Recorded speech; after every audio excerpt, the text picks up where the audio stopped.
이방인이 중심이 된 교회는 정통성 측면에서 극복해야 될 컴플렉스에 직면하게 됩니다. 여러분들 한번 생각해 보세요. 우리가 믿는 메시아는 유대인이다. 우리가 읽는 성경도 유대인의 역사와 언약이다. 예수님의 직계 제자, 즉 12사도 전부가, 그리고 예루살렘 모교의 지도자들 전부도 모두 다 유대인이다. 한번 생각을 해보세요.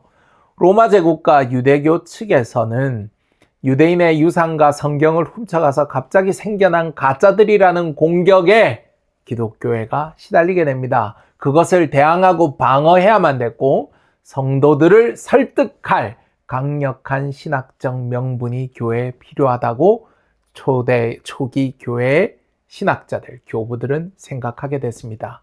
그때 바로 등장한 이 명분이 바로 대체 신학이었습니다.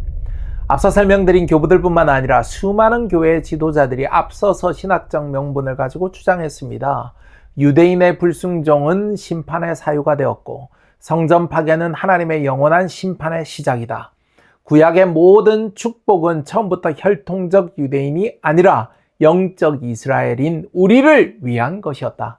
따라서 우리는 유대교를 훔친 것이 아니라 혈통적 유대인이 자격을 잃어버려서 자격을 박탈당하면서 진짜 이스라엘인 우리가 그 언약을 이어받은 것이다.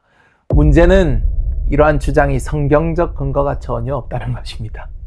아니 조스픽, 네가 얼마나 똑똑하길래 그 대단한 교부들의 주장을 한 번에 그렇게 다 부정해버리냐. 넌 항상 지켜보고 있지만 너무 건방져. 이렇게 말씀하실 분들도 있을 것 같은데요. 하지만 이것이 분명한 성경적 사실입니다. 오늘날까지도 대체신학을 주장하시는 분들이 자주 인용하시는 주요 성구들을 제가 간단히 소개해 드릴 텐데요. 단골 성구가 이런 겁니다. 마태복음 21장 43절, 내가 너희에게 이르노니 하나님의 나라를 너희는 빼앗기고 그 나라의 열매 맺는 백성이 받으리라. 이 성구를 가지고 이렇게 말합니다. 봐라, 너희는 빼앗기고 유대인들은 빼앗기고 열매 맺는 백성이 나라를 받는다고 하지 않느냐. 결국 이방인들이 받는다라고 되어져 있다. 이런 말씀입니다. 갈라디아서 3장 7절, 갈라디아서 3장 28절로 29절, 믿음으로 말미암은 자들이 아브라함의 자손이다. 너희가 그리스도의 것이면 곧 아브라함의 자손이다. 약속대로 유업을 이을 자다. 로마서 9장 6절로 8절, 이스라엘에게서 난 그들이 다 이스라엘이 아니요. 이봐라, 이스라엘에게서 났다고 이스라엘이 되는 것이 아니지 않느냐. 베드로전서 2장 9절로 10절, 봐라, 이방인들이 교회를 향해서 너희는 택하신 족속이요, 왕같은 제사장들이요, 거룩한 나라요, 그의 소유된 백성이라고 말씀하고 있지 않느냐. 이방인들을 향해서 이외에도 빌립보서 3장 3절, 그리스도를 자랑하고 육체를 신뢰하지 아니하는 우리가 곧 할례파다. 히브리서 8장 13절, 첫 것은 낡아지게 하셨다. 요한복음 15장, 열매 없는 가지가 잘리지 않느냐 등등의 말씀을 근거로 듭니다. 전부 헛소리입니다. 마태복음 21장 43절에서 하나님 나라를 너희에게서 빼앗아서 다른 이에게 주겠다는 것은 유대인 전체에게 하시는 말씀이 아니라 당시 그 말씀을 듣고 있던 유대인 지도자들에게 말씀하신 것으로 해석 자체가 틀렸습니다. 나머지 성구들을 아무리 많이 찾아봐도 어느 말씀에도 유대인들에게 한 약속 취소, 이 약속을 이방인들에게 전적으로 줄 거야, 이런 말씀은요, 성경을 아무리 뒤져도 존재하지 않습니다. 그리스도를 믿는 자들이 아브라함의 후손이 되었고, 그리스도를 믿는 자들에게 똑같이 왕같은 제사장 등 이스라엘에게 쓰시던 용어를 그대로 쓰신 것은 분명한 사실입니다. 우리도 이스라엘이 된 것은 분명한 사실입니다. 우리가 이스라엘이 된 것이 사실이라고 우리가 이스라엘을 대체했다라고 주장할 수 있는 것은 아닙니다. 우리가 이스라엘이 된 것하고 이스라엘을 대체한 것하고는요, 완전히 별개의 다른 문제입니다. 성경은 분명히 우리에게 말씀하십니다. 우리도 똑같은 자녀이다. 우리도 접붙임되어서 참감람나무 뿌리의 진액을 함께 받는 자가 된 것이 사실입니다. 이방인 신자들을 돌감람나무 가지라고 하고 접붙여졌다고 했지 언제 참감람나무 자체를 대체했다고 말씀이 기록하고 있습니까? 성경은 분명히 말씀하십니다. 로마서 11장 1절, 하나님이 자기 백성을 버리셨느냐? 그럴 수 없느니라. 로마서 11장 18절 원가지들을 향해서 자랑하지 말라. 로마서 11장 29절 하나님의 은사와 부르심에는 후회가 없느니라. 로마서 11장 25절로 29절 이방인들의 충만한 수가 돌아오기까지 이스라엘의 덜어는 우둔하게 된 것이라. 그리하여 온 이스라엘이 구원을 받으리라. 복음으로 하면 그들이 너희로 말미암아 원수된 자요, 택하심으로 하면 조상들로 말미암아 사랑을 입은 자라. 하나님의 은사와 부르심에는 후회하심이 없느니라. 대체신학은 성경적 근거가 전혀 없습니다.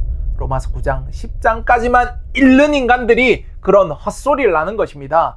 로마서 11장까지 읽으면 절대로 대체했다라는 그런 말은 할 수가 없다는 것이 분명한 성경적인 결론입니다.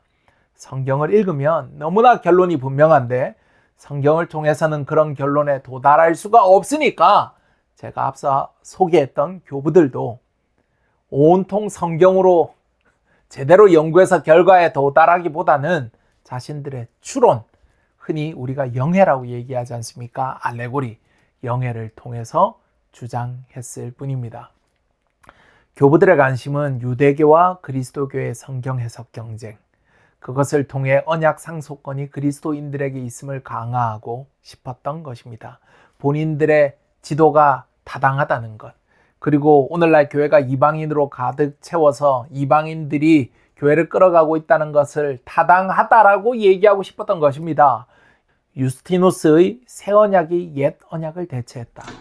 멜리토의 6월절의 예표론적 해석, 터틀리안의 먼저 난 자에서는 유대인, 나중에 난 자 야곱은 이방인이라는 해석, 크리소스톰의 스로보닉의 여인의 해석 등 온갖 성경을 비유와 상징,